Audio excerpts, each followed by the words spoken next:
Hey guys, what's going on? It's Andrew from AR Media. In tonight's video, I want to review Star Wars The Last Jedi on 4K UHD Blu-ray. Now, I gave this a few watches over the last couple of days, and this was definitely a tough one for me to review. So in this review, I'm going to go over the movie briefly, the picture quality, the audio quality, if it's worth the day one pickup. Let's get to it.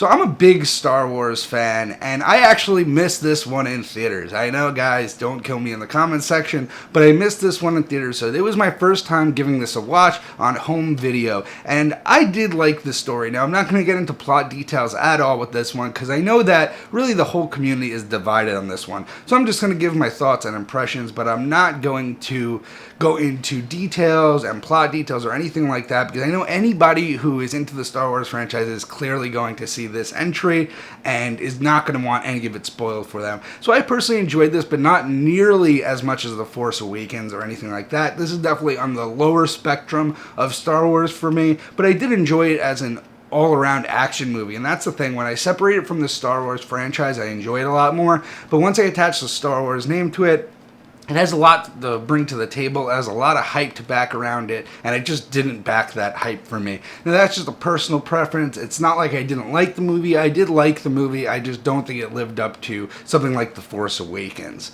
Now let's get to the picture quality. So this is a 4K digital intermediate, and this is shot on a mixture of 35mm film, 65mm film, and digital cameras. So you will get some grain on some shots, and it does look quite grainy on some shots, but then some shots will be completely crystal clear and a nice digital image. So it is a bit of a mixed bag there, but the 4K digital intermediate brings a nice increase in detail here on the usual suspects, such as pores, such as fibers on Luke's jacket, such as Luke and Leia's face. You could just tell how old they are getting.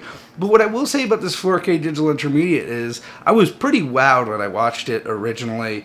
There was definitely some soft shots mixed in there, but there were some good close-up detailed shots that I was wowed by and some good action sequences. But then I threw in the Blu-ray and I watched the Blu-ray next, and there wasn't that big of a difference. Don't get me wrong, the 4K was more detailed, there was more depth to it, but there wasn't really a night and day difference, and I was really surprised by that. And now let's get to the HDR and the Dolby Vision. That's where I was really surprised. So this disc has HDR and Dolby Vision. I watched it in both formats.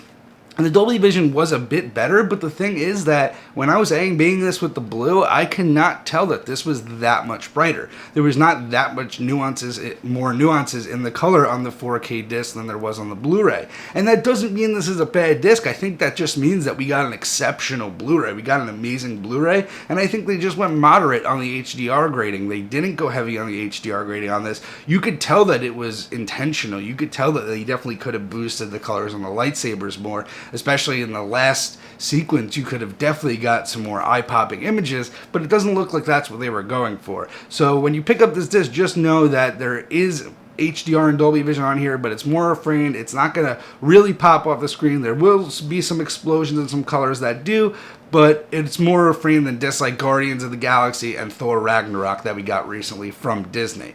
Now let's get to the audio quality. So this has a Dolby Atmos mix, and this is a very similar mix to Thor Ragnarok. There is not much use of the overheads. I found I had to pump the volume really in order to hear the dialogue, and the action sequences weren't really all they lived up to be in the audio-wise. I was expecting this to be shaking my room more than it did, but the audio mix was decent for what it was. I just don't think they utilized the Atmos to all they could have. There was not nearly as much overheads as there should have been. So anyway, guys, I know this might sound like a bad review, but it's really not a bad review. I'm not saying that this is a bad disc. This is a 4K digital intermediate with great detail and great depth. This comes accompanied with a fantastic Blu-ray as well. Now, I would still pick up the 4K copy because it's still the best copy there is. There is still an increase in detail. There's still an increase in depth. There's still an increase in color saturation and pop and nuances with this disc, but it's just not what I was expecting after watching the digital stream. That's really all that I was let down by. And again, guys, the audio quality, I wish they utilized the Dolby Atmos more,